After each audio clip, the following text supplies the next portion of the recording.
اور پھر اس کی حفاظت اپنے ذمے لے لی، انا نحن نزلنا الذکر وانا لہ لحافظون، بلا شبہ یقیناً ہم نے ہی اس ذکر قرآن مجید کو نازل کیا ہے اور ہم ہی اس کی کیا کرنے والے ہیں، حفاظت کرنے والے ہیں۔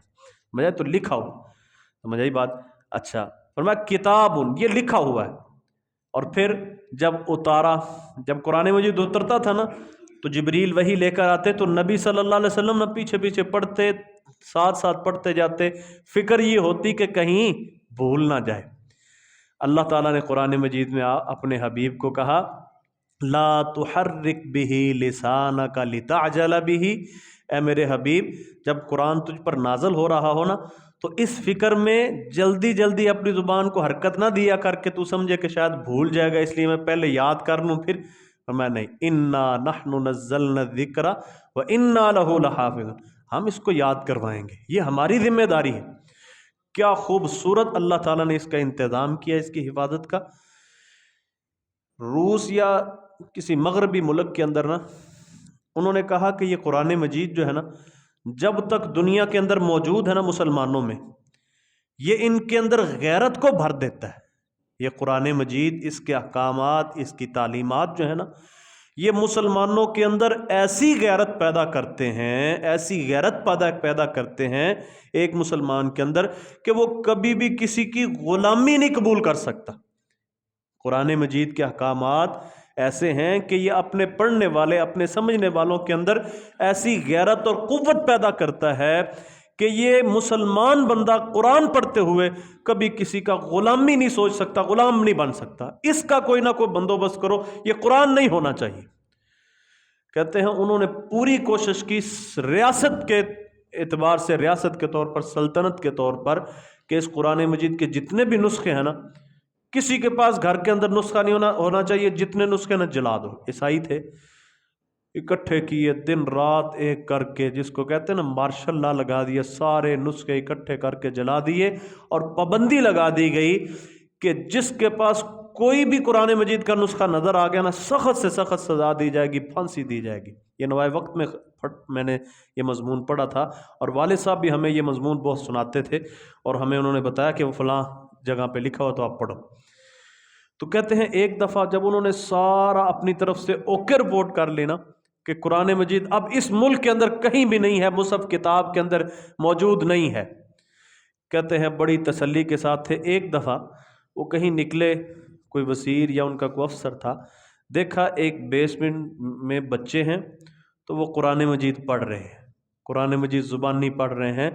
اللہ تعالیٰ نے سچ قرآن مجید میں فرمایا بل ہوا آیات بینات فی صدور الذین اوتوا العلم، یہ قرآن مجید کو ہم نے اس انداز سے محفوظ کیا ہے کہ یہ قرآن تو لوگوں کے سینوں میں محفوظ ہے، لوگوں کے سینوں میں محفوظ۔ تو اس قرآن کی پہلی خوبی پیچھے یہ بیان کی اللہ تعالیٰ نے کہ اے کافرو تم یہ کہتے ہو کہ محمد صلی اللہ علیہ وسلم نے خود گھڑ لیا ہے، یہ اس کو کوئی پڑھا جاتا ہے؟ نہیں، یہ اللہ رحمان رحیم کی طرف سے نازل شدہ ہے۔ اس کتاب کی خوبی یہ ہے کتاب ہے، لکھی ہوئی ہے، محفوظ ہے۔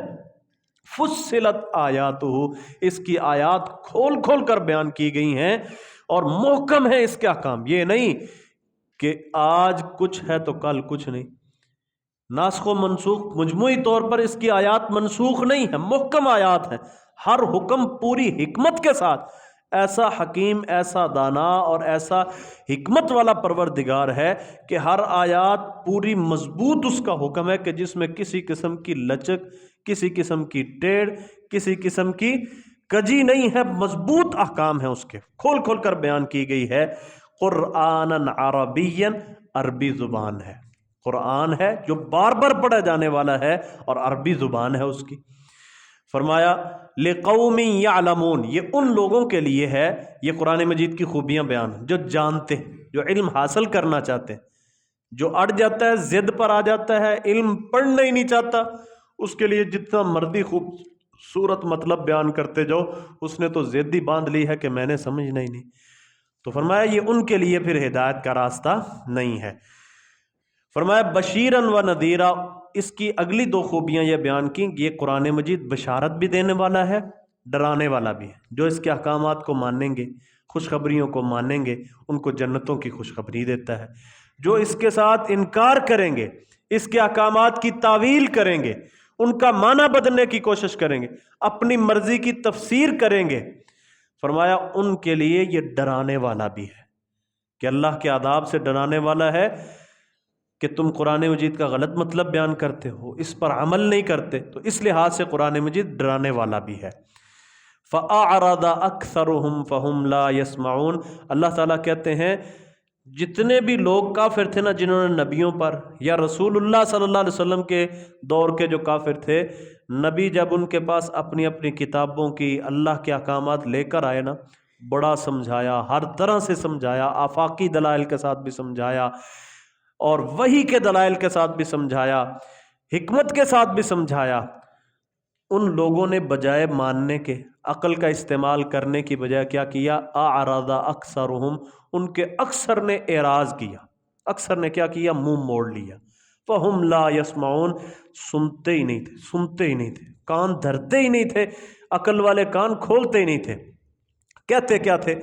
کہتے یہ تھے اے نبی ٹھیک ہے دنیاوی معاملات تیرے ہمیں سمجھ آتے ہیں، ہمیں تیرے سمجھ آتے ہیں، تجھے ہمارے سمجھ آتے ہیں، یہ بات تو ٹھیک ہے، یہاں پر ہماری عقلیں تیری باتوں کو بھی مانتے ہیں، دنیاوی معاملات پہ آ ڈائلاگ کر، ہم تیری بات بھی سمجھیں گے، تو ہماری بات سمجھے گا، اس لحاظ سے ہماری عقلیں ٹھیک ہیں، کام کرتی ہیں، آنکھیں دیکھتی ہیں، دماغ سنتے ہیں، دل سمجھتے ہیں، ٹھیک ہے تجارت کی بات کر، لین دین کی بات کر، رسم و رواج کی بات کر، دنیاوی باتیں کر، تیری بات سنتے بھی ہیں، تو ہماری بات سنتا ہے۔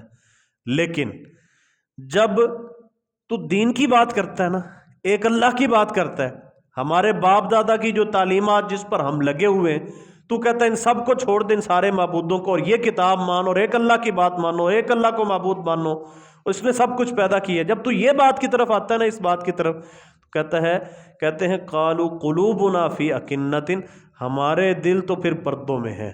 یہاں پر ہمارے تیرے درمیان ایک پردہ آ جاتا ہے۔ کیا آ جاتا ہے؟ پردہ آ جاتا ہے۔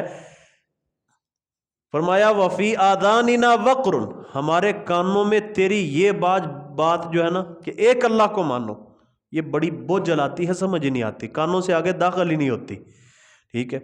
وَمِن بَيْنِنَا وَبَيْنِكَ حِجَابٌ، اس معاملے کو لے کر تیرے اور ہمارے درمیان ایک پردہ ہے۔ دنیا کی باتیں ہم سمجھتے ہیں، لیکن جب تو ایسی باتیں کرتا ہے نا تو ہمارے اور تیرے درمیان ایک پردہ آ جاتا ہے، یہ آگے جاتی ہی نہیں، دماغ سننا ہی نہیں چاہتا۔ اللہ تعالیٰ فرماتے ہیں یہ ان کی ہٹ درمی اور ضد کی وجہ سے ہے۔ آگے فرمایا اور پھر آگے سے کہتے فَعْمَلْ إِنَّنَا عَامِلُونَ، دین کے معاملے میں اے محمد تو اپنا کام کر، ہمیں اپنا کام کرنے دے، تو اپنی جگہ پر خوش، ہم اپنی جگہ پر خوش۔ اللہ تعالیٰ فرماتے ہیں ان سے کہو کہ تم جو یہ کہہ رہے ہو کہ تیری یہ باتیں، وحی والی باتیں، قرآن مجید والی باتیں اور تیرے نبوت کی جتنی بھی باتیں ہیں، تم سارے یہ کہتے ہو ہمیں سمجھ نہیں آتی، مجھ سے دور دور جو بھاگتے ہو، اس کی کیا وجہ ہے؟ فرمایا ان سے کہو قل کہہ دے انما انا بشر مثلکم، کہ میں تم جیسا ایک بشر ہوں، انسان ہوں، یوحا الیہ، یعنی مجھ سے تمہاری اس قدر دوری کی کوئی وجہ نہیں ہے۔ مجھ سے اے نبی ان سے کہو یہ جو کہہ رہے ہیں کہ تیری باتیں ہمیں سمجھ نہیں آتی، تیری باتیں عقل پر ہمیں بوجھ پڑتا ہے، کانوں میں بوجھ پڑتا ہے، ہمارے اور تیرے درمیان ایک پردہ آ جاتا ہے، مجھ سے دور ہو جاتے ہو، دین کی باتیں جب آتی ہیں تو اے نبی ان سے کہہ دو مجھ سے تمہاری دوری اس قدر جو ہے اس کی کوئی وجہ نہیں، کیونکہ نہ تو میں فرشتہ ہوں، نہ کوئی میں جن ہوں، نہ کوئی ایسی مخلوق ہوں جو نظر نہیں آتی، نہ میں جن ہوں، نہ میں فرشتہ ہوں، نہ کوئی ایسی مخلوق ہوں جو نظر نہیں آتی، بلکہ بشر مثلکم، میں تم جیسا ایک انسان ہوں، پیدا ویسے ہوا جیسے تم پیدا ہوتے ہو، ماں باپ سے، میرے بھی ماں باپ ہیں، وہی بچپن کی عمر، پیدا ہونے کے بعد جن جن ضرورتوں کی تمہیں ضرورت پڑی وہ سارے مرحلوں سے میں بھی گزرا ہوا ہوں، ٹھیک ہے، جیسے تم کھاتے ہو ویسے میں بھی کھاتا ہوں، جیسے تم نے شادیاں کی ہیں میں نے بھی شادی کی ہے، جیسے تمہارے عزیز و اقارب ہیں ویسے میرے بھی ہیں، جو بولی تمہاری ہے وہ بولی میری ہے، میں کوئی الگ مخلوق نہیں ہوں۔ تو تم مجھ سے جو دور بھاگتے ہو، تم کہتے ہو کہ ہمیں تمہاری بات سمجھ نہیں آتی، کچھ سمجھ، یہ کوئی عذر نہیں ہے، تم جیسا انسان ہو، بشر ہوں میں، ٹھیک ہے، فرق کیا ہے؟ یوحا الیہ، میری طرف وہ قرآن مجید وحی کیا جاتا ہے، اللہ کی وحی آتی ہے۔ وحی کیا ہے؟ انما الہکم الہ واحد، میں یہ وحی لے کر تمہارے پاس آتا ہوں کہ تمہارا معبود ایک معبود ہے، اس کی عبادت کرو، اس کے لیے سیدھے ہو جاؤ، درست ہو جاؤ۔ یہ بات کوئی ایسی نہیں ہے، وحی بھی ایسی ہے جو سمجھنے والی، جو سمجھ آ جانے والی ہے۔ تھوڑا سا عقل سے کام لوگے تو جو میں پیغام لے کر آیا ہوں اپنا میرا نہیں ہے کہ میں اپنی بات منوانا چاہتا ہوں، اس اللہ کی بات منوانا چاہتا ہوں جس نے تمہیں پیدا کیا ہے، اس کی وحی لے کر آیا ہوں، اور وہ پیغام بھی ایسا ہے جو آسانی سے عقل میں سمجھ آ جاتا ہے۔ ایسا کوئی پیغام نہیں ہے، ایسی کوئی بات نہیں ہے جو عقل میں نہ آ سکے۔ یہاں پر ایک بات بڑی لطیف ہے جو سمجھنے والی ہے، بڑی دلچسپ ہے۔ دیکھو یہ مشرکین مکہ ہے نا، انہوں نے نا نبی صلی اللہ علیہ وسلم پر اور اللہ تعالیٰ پر ایک اعتراض کیا، اللہ تعالیٰ پر اور نبی صلی اللہ علیہ وسلم پر ایک اعتراض کیا۔ اعتراض کیا ہے؟ سورت بنی اسرائیل جو ہے نا، بنی اسرائیل 15واں پارہ ہے، سورت اسراء جس کو کہتے ہیں، اس میں کافروں نے، مشرکین مکہ نے، اللہ تعالیٰ کہتے ہیں یہ جو ایمان نہیں لائے نا، اب آپ اس اعتراض کو ذرا سننا۔ ہمارے معاشرے میں نا بعض لوگ یہ سمجھتے ہیں نبی صلی اللہ علیہ وسلم کے متعلق کہ اللہ کے نبی حضرت محمد صلی اللہ علیہ وسلم بشر نہیں ہے، انسان نہیں ہے، بلکہ نور ہے۔ سنا ہے نا؟ بلکہ یہ کہتے ہیں اللہ کے نور میں سے نور ہے، اللہ کے نور میں سے نور ہے۔ یہ کون کہتا ہے؟ مسلمان۔ کافر یہ نہیں کہتے۔ کون کہتے ہیں؟ مسلمان۔ کافر یہ نہیں کہتے۔ اللہ تعالیٰ کہتے ہیں وَمَا مَنَعَ النَّاسَ أَن يُؤْمِنُوا إِذْ جَاءَهُمُ الْهُدَىٰ، لوگوں کے پاس یعنی مشرکین مکہ، کافروں کے پاس جب ہدایت آئی نا، تو ہدایت کو انہوں نے جو نہیں ماننا نا، اس کی وجہ کیا تھی؟ إِلَّا أَن قَالُوا أَبَعَثَ اللَّهُ بَشَرًا رَسُولًا، مشرکین مکہ نے دین اسلام کو جو قبول نہیں کیا، قرآن مجید کو جو نہیں ماننا، محمد الرسول اللہ صلی اللہ علیہ وسلم کی نبوت کا جو انکار کیا تھا نا، اس کی ایک وجہ یہ اللہ تعالیٰ بیان کرتا ہے۔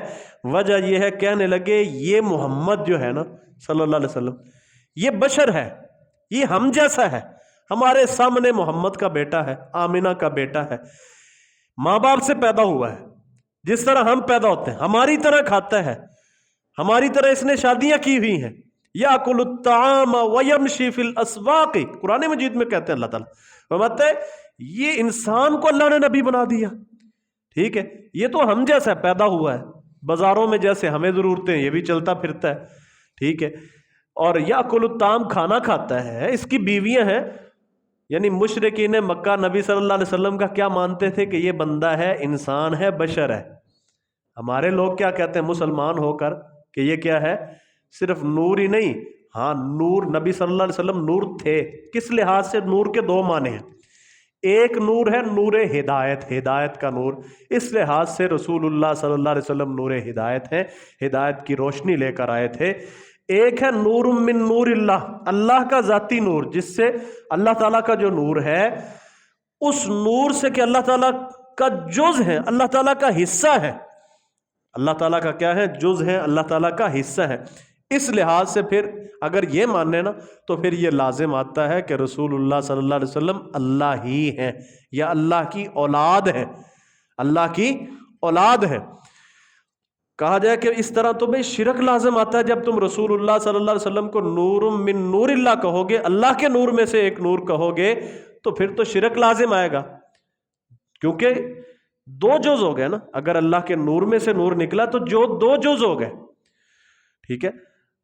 تو نبی صلی اللہ علیہ وسلم کو مشرکین مکہ اور دنیا کے کافر کیا سمجھتے تھے؟ کہ یہ انسان ہے، یہ کیا ہے؟ انسان ہے۔ اللہ تعالیٰ بھی یہ کہتا ہے کہ ہاں یہ نبی انسان ہے، بلکہ کہا ہے نبی تو خود ان سے کہہ دے انا بشر مثلکم، میں تم جیسا انسان ہوں۔ تم یہ جو کہہ رہے ہو کہ تیری باتیں ہمیں سمجھ نہیں آتی، اللہ تعالیٰ نے انسانوں کی ہدایت کے لیے کوئی جن یا فرشتہ، کوئی اور مخلوق اس لیے نہیں لگائی کہ اگر کوئی اور بندہ آ جاتا، اگر کوئی فرشتہ ہوتا، اگر کوئی جن ہوتا، کوئی دوسری مخلوق انسانوں سے ہٹ کر ہوتی، تو وہ تمہاری ہدایت اور تمہاری تعلیم و تربیت کا وہ انداز اور وہ ضرورت جو تھی نا، جو ایک انسان کے ذریعے اللہ تعالیٰ تمہارا بندوبست کر سکتا تھا، کسی دوسری مخلوق کے ذریعے وہ نہیں کر سکتا تھا۔ انسان کو اس لیے تمہارے اندر نبی بنا کر بھیجا کہ اس کو تمہارا احساس ہو کہ انسانی ضرورتیں کیا کیا ہیں، یہ کس طرح تعلیم حاصل کریں گے، یہ کس طرح انسانیت پر رہیں گے۔ ایک انسان ہی تمہاری تربیت کے لیے بہترین تھا، اس لیے اللہ تعالیٰ نے نبی بھی انسان ہی بھیجا۔ تو یہ دنیا میں بڑا عجیب و غریب مسلمانوں نے یہ عقیدہ اپنا لیا کہ رسول اللہ صلی اللہ علیہ وسلم اللہ کے نور میں سے ایک نور ہے، ٹھیک ہے، اللہ کے نور میں سے ایک نور ہے۔ یہ غلط عقیدہ اور مشرکانہ عقیدہ ہے۔ دیکھو اللہ تعالیٰ نے بنی اسرائیل کے حالات ذکر کیے کہ جن کی طرف اللہ تعالیٰ نے عیسیٰ علیہ السلام کو نبوت دے کر بھیجا نا، تو عیسائیوں نے عیسیٰ علیہ السلام کے متعلق یہ عقیدہ بنایا، وقال المسیح وقالت الیہود والنصارى، یہودیوں اور عیسائیوں نے کہا کہ عیسیٰ علیہ السلام اللہ ہے۔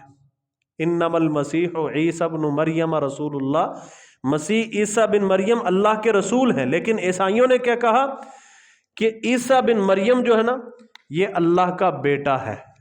لقد کفر الذین قالوا، اللہ تعالیٰ سورۃ مائدہ کے اندر فرماتے ہیں بلا شبہ یقیناً ان لوگوں نے کفر کیا جنہوں نے کہا انما المسیح، کہ مسیح عیسیٰ بن مریم جو ہے نا وہ اللہ کا بیٹا ہے۔ بعض عیسائیوں نے کہا اللہ کا بیٹا بھی ہے، ساتھ ساتھ اللہ ہی ہے۔ کئیوں نے کیا کہہ دیا؟ اللہ ہی ہے۔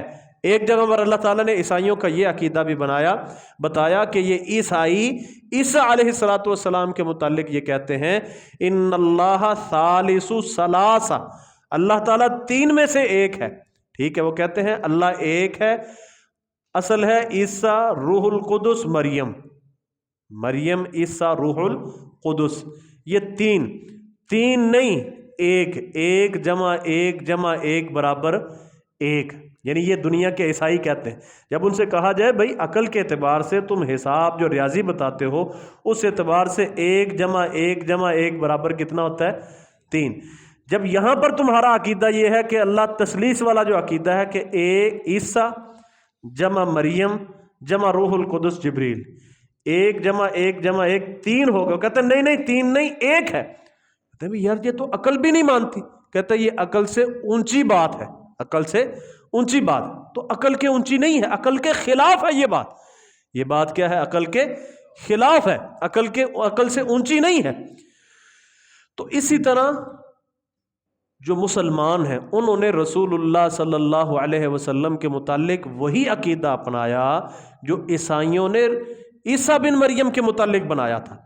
عیسائی عیسیٰ علیہ السلام کو 3 میں سے تیسرا مان لیں، یا اللہ کا بیٹا مانے، یا عیسیٰ مریم اور روح القدس 3 میں سے تیسرا مانے، وہ تو کافر ہیں۔ ان کے متعلق ہمارے علماء آیات پڑھ کر یہ کہیں کہ لقد کفر الذین قالوا ان اللہ هو المسیح ابن مریم، کہ کافر ہو گئے وہ لوگ جنہوں نے کہا کہ اللہ مسیح بن مریم اللہ ہے یا اللہ کا بیٹا ہے۔ ان کو تو ہم سارے دنیا کے سارے وابی ہیں وہ بھی کہے گا عیسائی کافر ہے، دیوبندی ہے وہ بھی کہے گا عیسائی کافر ہے، بریلوی ہے وہ بھی کہے گا عیسائی کافر ہے، اچھا شیعہ ہے تو وہ بھی کہے گا عیسائی کافر ہے۔ وجہ کیا کہے گی؟ دلیل کیا دے گا؟ اللہ ان کو کافر کہتا ہے۔ کیوں اللہ کافر کہتا ہے؟ کیونکہ عیسائیوں نے عیسیٰ علیہ السلام کو اللہ کا بیٹا کہا ہے، ٹھیک ہے۔ بیٹا جو ہوتا ہے بندے کا اپنا خون ہوتا ہے نا، جس جنس سے بندہ پیدا ہوا، میں مٹی سے پیدا ہوں، میرا بیٹا بھی مجھ سے جو پیدا ہوا وہ میری ہی جنس سے ہے نا، اسی جنس سے ہے، میرا حصہ ہے ایک، سمجھ آئی بات؟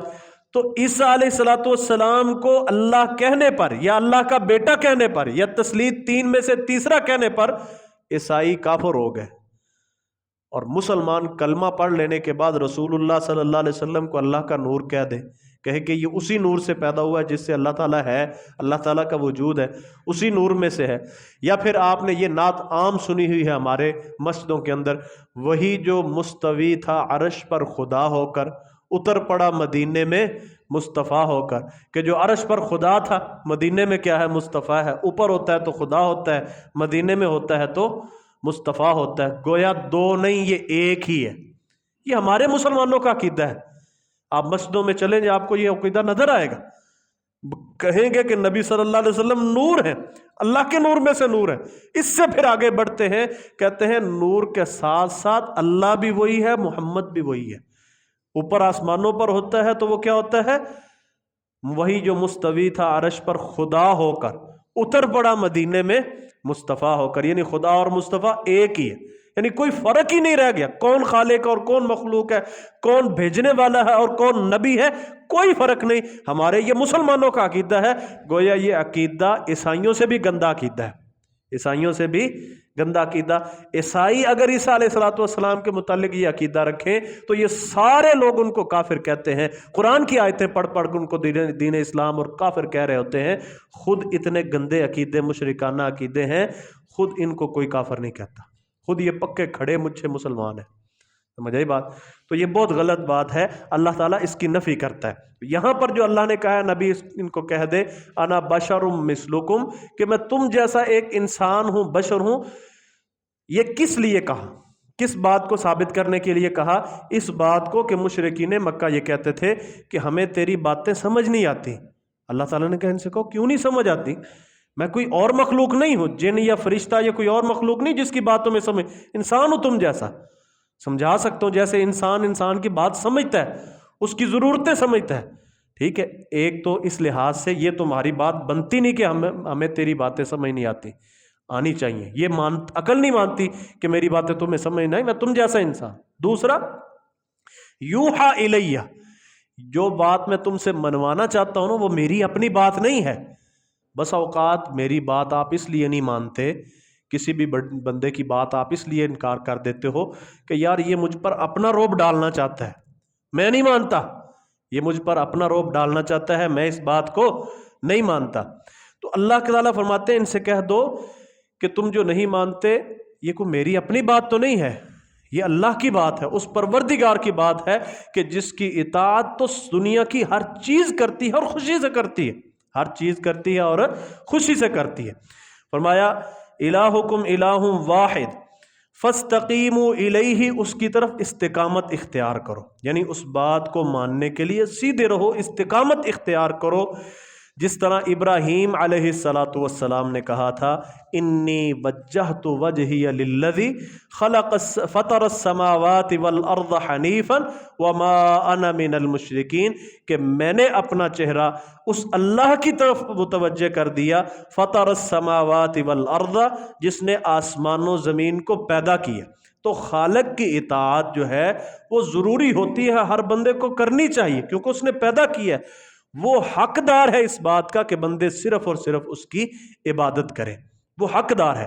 تو لہذا اللہ تعالیٰ کی بات جو پیدا کرنے والا ہے اس کا حکم آ جائے تو پھر اس کو ماننے پر بندے کو بالکل سیدھا اور صراط مستقیم ہی یہ ہے کہ اللہ تعالیٰ کی ہر بات کو مانا جائے۔ فرمایا وَاسْتَغْفِرُوهُ، اور اس سے بخشش مانگو۔ کیا مطلب؟ اس سے پہلے جو غلطی ہو چکی، اس سے پہلے جو شرک ہو چکا، اس سے پہلے جو تم نے انکار کیا رسول اللہ صلی اللہ علیہ وسلم کا، اب اگر سمجھ آ گئی ہے تو اب بخشش مانگو، پیچھے اللہ تعالیٰ سارا کچھ معاف کر دیتا ہے۔ تو گویا اس آیت کے اندر اللہ تعالیٰ اس جملے میں یہ بیان کرنا چاہتا ہے وَاسْتَغْفِرُوهُ، کہ اللہ تعالیٰ سے بخشش مانگو۔ جو پیچھے تمہارے گناہ ہو چکے، جو شرک ہو چکے، جو غلط نظریات تھے، وہ کب معاف ہوں گے؟ جب بندہ کیا کرے گا؟ بخشش مانگے گا، استغفار کرے گا۔ نبی صلی اللہ علیہ وسلم کے پاس عمر بن عاص، بخاری میں حدیث ہے، عمر بن عاص رضی اللہ تعالیٰ عنہ آئے، آ کے کہتے ہیں اللہ کے رسول ہاتھ بڑھائیے، میں آپ کی بیعت کرنا چاہتا ہوں۔ تو آپ نے ہاتھ بڑھایا تو بیعت کرنے ہی لگے تھے کہ ہاتھ کھینچ لیا۔ کہا عمر، اللہ کے رسول فرماتے ہیں اے عمر کیا وجہ، ہاتھ کھینچ کیوں لیا، کیوں نہیں بیعت کر رہے؟ کہا اللہ کے رسول میری شرطیں ہیں، اللہ کے رسول میری شرطیں ہیں۔ کہا کیا شرطیں ہیں؟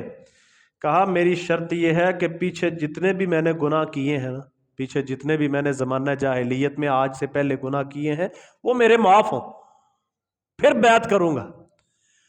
نبی کریم صلی اللہ علیہ وسلم نے فرمایا اما علمت یا عمرو، اے عمر کیا تمہیں یہ معلوم نہیں ہے ان الاسلام کہ اسلام تہدم ما قبلہ، ما قبل، اس سے پہلے جب بندہ کلمہ پڑھ لیتا ہے نا، یہ استغفار ہے۔ اسلام قبول کرنا استغفار ہے، اللہ تعالیٰ پیچھے کا صفحہ سارا مٹا دیتا ہے، پیچھے کا صفحہ سارا کیا ہو جاتا ہے؟ صاف ہو جاتا ہے۔ فرمایا وَأَنَّ الْهِجْرَةَ تَهْدِمُ مَا كَانَ قَبْلَهَا، اسی طرح ہجرت کا موقع اگر اللہ تعالیٰ بندے کو دے دیتا ہے تو ہجرت کرنے سے پچھلے سارے گناہ کیا ہو جاتے ہیں؟ معاف ہو جاتے ہیں۔ یہ اتنا عظیم ہے۔ اور فرمایا تیسرا کام جس سے زندگی کا پیچھے والا صفحہ معاف ہو جاتا ہے، فرمایا وَأَنَّ الْحَجَّ، اور حج جو ہے نا، اللہ کے راستے میں حج کرنا، یہ بھی پچھلے سارے گناہوں کو معاف کر دیتا ہے۔ تو یہاں پر بھی اللہ تعالیٰ فرماتے ہیں وَاسْتَغْفِرُوهُ، اس سے پہلے اس کی جو ناشکری، اس کے ساتھ شرک کرتے رہے ہو، اس سے معافی مانگو، اور اس کا حق ادا کرنے میں جو کوتاہی اس سے پہلے کرتے ہو یا آئندہ ہوگی، سب کی بخشش کی دعا کرتے رہو۔ یہ بخشش ایسی ہے کہ اللہ تعالیٰ اس کے ذریعے سارے گناہ معاف کر دیتا ہے۔ اس سے یہ سمجھ آتی ہے صرف کافر نہیں، صرف مشرک اور کافر نہیں، مسلمان بندہ بھی جو اللہ کے حق ادا کرتا ہے، اس کو بھی اللہ تعالیٰ سے ہر حال میں ہر وقت معافی مانگتے ہی رہنا چاہیے۔ کیا کرنا چاہیے؟ معافی مانگ۔ صحابہ کہتے ہیں، ہم، صحیح بخاری میں حدیث ہے، ہم نبی صلی اللہ علیہ وسلم کی مجلس میں ہوتے، آپ بیٹھتے آپ کے پاس، ہم شمار کرتے رسول اللہ صلی اللہ علیہ وسلم ایک مجلس میں 70 سے زیادہ مرتبہ استغفر اللہ کا کلمہ کہتے تھے، اور کہا کرتے تھے لوگو اللہ سے معافی مانگو، بخشش کرتے رہا کرو، بے شک میں لَأَتُوبُ إِلَى اللَّهِ، اللہ سے توبہ کرتا ہوں، ایک دن میں 100 مرتبہ سے زیادہ اللہ سے معافی مانگتا ہوں۔ یہ اللہ تعالیٰ کو اتنی، امام غالباً احمد بن حنبل، یقینی کن کے متعلق میں نے پڑھا ایک جگہ پر، صحیح سند کے ساتھ ہے، امام احمد بن حنبل کے متعلق ہی میں نے پڑھا، کہ بلکہ حسن بصری، ہاں مجھے یاد آیا، حسن بصری رحمۃ اللہ علیہ تابعی ہیں، ان کے متعلق میں نے پڑھا کہ ان کے پاس ایک جگہ پر بیٹھے ہوئے، تو ایک بندہ ان کے پاس آیا، اس نے کوئی مسئلہ پوچھا کہ بارش نہیں نازل ہو رہی، تو کہا تم استغفار کرو۔ ایک اور آیا اسی مجلس میں، اس نے آ کے کہا حضرت مجھے اللہ تعالیٰ نے اولاد نہیں دی، کوئی بتائیں، وظیفہ بتائیں، اللہ تعالیٰ مجھے اولاد عطا فرما دے۔ کہا کہ استغفر اللہ پڑھا کرو، اللہ سے استغفار کیا کرو۔ ایک اور آیا، اس نے اسی مجلس میں بیٹھا ہوا، سوال و جواب جس طرح علماء جب بیٹھتے ہیں مجالس میں، لوگ آ کے دعائیں پوچھتے ہیں، علم کی باتیں پوچھتے ہیں، کسی کا کوئی سوال ہوتا ہے تو پوچھتے ہیں، کہتے ہیں اسی طرح ایک مجلس تھی، تو یہ لوگ آ رہے تھے اپنی اپنی ضرورتیں اور سوالات ان کے سامنے کر رہے تھے۔ کہتے ہیں ایک آیا، وہ کہتا ہے حضرت حالات بڑے کمزور ہیں، کاروبار کوئی نہیں ہے، تو مجھے آپ کے وظیفہ بتائیں۔ تو امام حسن بصری رحمۃ اللہ علیہ کہنے لگے کہ تم استغفار کرو۔ کہتے جب سارے چلے گئے نا، تو یہ ان کا شاگرد جو بیان کرنے والا، وہ کہتا ہے حضرت آپ کے پاس 3 طرح کے بندے آئے ہیں، سوال تینوں کے مختلف ہے۔ ایک کے پاس اولاد نہیں ہے، اس نے وظیفہ پوچھا، آپ نے کہا استغفار کرو۔ ایک کہتا ہے بارش نہیں ہو رہی، اس نے آپ سے وظیفہ پوچھا، آپ نے کہا استغفار کرو۔ تیسرا کہتا ہے مجھے اچھا رزق مل جائے، دولت مل جائے، اس کے لیے کوئی وظیفہ بتاؤ، آپ نے اس کو بھی استغفار کا کہا ہے۔ وجہ کہ ایک ہی سوال مختلف ہے، جواب ایک۔ کہنے لگا استغفار اتنی عظیم الشان ہے، کیا تم نے قرآن مجید کی یہ آیت سورۃ ہود کی نہیں پڑھی کہ فَقُلْتُ اسْتَغْفِرُوا رَبَّكُمْ إِنَّهُ كَانَ غَفَّارًا؟ اللہ تعالیٰ کہتے ہیں کہ میں نے، یعنی نوح علیہ السلام کے متعلق، کہ نوح علیہ السلام نے اپنی قوم سے کہا اپنے رب سے استغفار کیا کرو، معافی مانگا کرو، بخشش مانگا کرو، إِنَّهُ كَانَ غَفَّارًا، بے شک وہ ہمیشہ سے بہت زیادہ معاف کرنے والا ہے۔ جب تم بخشش مانگو گے نا، فائدہ کیا ہوگا؟ یرسل السماء علیکم مدرارا، اللہ تعالیٰ اس استغفار کی وجہ سے تم پر موسلادھار بارشیں نازل کرے گا، بارش آئے گی، رزق بڑھے گا، ٹھیک ہے، ہریالی ہوگی ہر طرف، زمین اچھی پیداوار دے گی۔ وَيُمْدِدُكُمْ بِأَمْوَالٍ وَبَنِينَ، تمہیں مال بھی دے گا اللہ تعالیٰ، بیٹے بھی دے گا، یعنی بیٹوں اور مال کی صورت میں تمہاری مدد کرے گا۔ وَيَجْعَلْ لَكُمْ جَنَّاتٍ وَيَجْعَلْ لَكُمْ أَنْهَارًا، تمہیں باغ بھی دے گا، جنتیں بھی دے گا، نہریں بھی تمہیں دے دے گا۔ تو امام احمد بن حنبل کہتے ہیں یہ سارے سوالوں کا جواب تو اللہ نے قرآن مجید میں دیا۔ تو یہ استغفار اتنی بڑی عظیم الشان، اللہ تعالیٰ سبحان اللہ، مومن بندہ نہ گناہ جتنا مرضی کرتا رہے نا، دلیر نہ ہو، اللہ کہتا ہے مجھے پرواہ ہی نہیں، مجھے پرواہ ہی نہیں۔ صحیح بخاری میں حدیث ہے، رسول اللہ صلی اللہ علیہ وسلم نے فرمایا بندہ گناہ کرتا ہے اور نہ کہتا ہے یا اللہ گناہ ہو گیا معاف کر دے. اللہ تعالیٰ فرشتوں سے کہتا ہے علم عبدی، کیا میرے بندے کو معلوم ہو گیا، یعنی یہ معافی مانگنے آیا ہے، کیا اس میرے بندے کو پتہ ہے ان لہ ربا، کہ اس کا ایک رب ہے، یغفر الذنوب، جو گناہ کو معاف کرتا ہے اور اس کو پکڑ بھی سکتا ہے. کہتے ہیں ہاں اللہ اس کو پتہ ہے تو تبھی تو تیرے دربار پہ آیا ہے معافی مانگنے. کہا اس کو کہہ دو میں نے اس کو معاف کیا. اللہ کے رسول فرماتے ہیں پھر اس سے گناہ سرزد ہو جاتا ہے، پھر اس سے گناہ سرزد ہو جاتا ہے، انسان ہے نا. پھر وہ آ جاتا ہے اور کہتا ہے اے اللہ معاف کر دے، استغفر اللہ پڑھتا ہے، معافی کے کلمات کہتا ہے. اللہ تعالیٰ فرشتوں سے کہتا ہے اذنب عبدی، میرے بندے نے گناہ کیا، وعلم، اور اس کو پتہ چل گیا ہے، جانتا ہے، یہ اس کا یقین ہے کہ اس کا ایک رب ہے، گناہ پر پکڑ بھی لیتا ہے، معاف بھی کر دیتا ہے جو میں نے اس کو معاف کیا. کہتا ہے بندہ بار بار گناہ کرتا ہے، بار بار گناہ کرتا ہے اور اللہ کے پاس آ جاتا ہے. اللہ تعالیٰ بالآخر کہتا ہے اے میرے بندے، جب میں نے تجھے معاف کیا جو مرضی کرتا رہے، جو مرضی کر، میں نے تجھے معاف کر دیا، بس یہ دین میں رکھنا کبھی باغی نہ ہونا. اسی طرح جب جب گناہ ہوگا میرے پاس آ جانا، معافی مانگ لینا. زمین و آسمان کا خلا گناہوں سے بھر کے آ جا، سچے دل سے توبہ کر لینا، باغی نہ بننا، سارا کچھ معاف کر دوں گا. ولا ابالی، مجھے پرواہ ہی نہیں، کوئی مجھے پوچھنے والا ہی نہیں کہ تو نے کیوں معاف کیا. اللہ تعالیٰ کہتا ہے دیکھو کافروں کو جو نبوت کا انکار کر رہے ہیں، جو نبی صلی اللہ علیہ وسلم پر طرح طرح کے طعنے اور اعتراضات کر رہے ہیں، ان کو اللہ تعالیٰ یہ ترغیب بھی دیتا ہے وَاسْتَغْفِرُوهُ، سیدھے ہو جاؤ، استقیموا، سیدھے ہو جاؤ، وَاسْتَغْفِرُوهُ، بخشش مانگ لو. ٹھیک ہے، مسلمان کو تو اللہ تعالیٰ بلولا اس سے زیادہ اس کی معافی قبول ہوگی نا، اس سے زیادہ. نبی صلی اللہ علیہ وسلم نے فرمایا کل بنی آدم خطاء، آدم کی ساری اولاد بہت خطا کار ہے، سب سے بہترین خطا کاروں میں سے وہ ہوتا ہے جو توبہ کرنے والا ہے.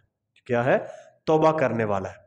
تو یہ اللہ تعالیٰ نے فرمایا وَوَيْلٌ لِّلْمُشْرِكِينَ، فرمایا بڑی ہلاکت ہے ان مشرکین کے لیے. جو بندہ ان ساری باتوں کو سمجھنے کے بعد، اتنے واضح دلائل جو رسول اللہ صلی اللہ علیہ وسلم نے لوگوں کو سکھائے ہیں، اللہ تعالیٰ نے قرآن مجید میں بتائے ہیں اپنے معبود ایک معبود ہونے کے، ان کو پھر بھی وہ سمجھتا نہیں ہے، عقل کے دروازے بند کر لیتا ہے، کان اور آنکھیں بند کر لیتا ہے دین کی بات میں. اللہ تعالیٰ فرماتے ہیں کہ پھر اللہ تعالیٰ اس کے کانوں کو بند کر دیتا ہے، دلوں پر مہر لگا دیتا ہے. فرمایا ختم اللہ علی قلوبہم وعلی سمعہم وعلی ابصارہم غشاوۃ ولہم عذاب عظیم. فرمایا یہی بات ہے وویل للمشرکین، جو اس کے بعد بھی شرک پر اڑا رہتا ہے نا، ان سارے دلائل کو دیکھ کر پھر بھی شرک پر اڑا رہتا ہے، فرمایا ان کے لیے بڑی ہلاکت ہے. بڑی ہلاکت سے مراد جہنم ہے. ویل جہنم کی وادی بھی ہے، ویل وہ ہلاکت بھی ہے جو اس کو موت کے وقت عذاب اور سختیاں ملیں گی، اس کے بعد پھر ہلاکتیں ہی ہلاکتیں ہیں. تو یہ بڑی ہلاکت جو ہے نا وہ جہنم کی صورت میں جس کا سامنا اس کو کرنا پڑے گا. اور یہ مشرکین پھر صرف یہی نہیں کہ یہ صرف اللہ کے ساتھ شرک کرنے کا یہ ارتکاب کرتے ہیں، جہاں پر یہ شرک کر رہے ہوتے ہیں، اللہ کی عبادت کو چھوڑ کر غیر اللہ کی عبادت کرتے ہیں اور ان کو اپنا مختار مانتے ہیں، وہیں پر یہ اسلام کے دوسرے احکامات کو بھی پس پش ڈال رہے ہوتے ہیں. جیسے ان کو شرک سے روکنے کے اللہ تعالیٰ نے احکامات دیے ہیں، ویسے ہی ان کو نماز پڑھنے کا حکم بھی ہے، ویسے ان کو زکوٰۃ دینے کا بھی حکم ہے، جیسا کہ اللہ تعالیٰ اگلی آیات میں بیان کر رہا ہے. ہم انشاءاللہ پھر اگلی آیات اگلے سبق میں پڑھیں گے. کھانا انشاءاللہ اس کا اہتمام ہے، بھائی کھانا کھا کر جائیں. اللہ تعالیٰ آپ کو جزائے خیر عطا فرمائے.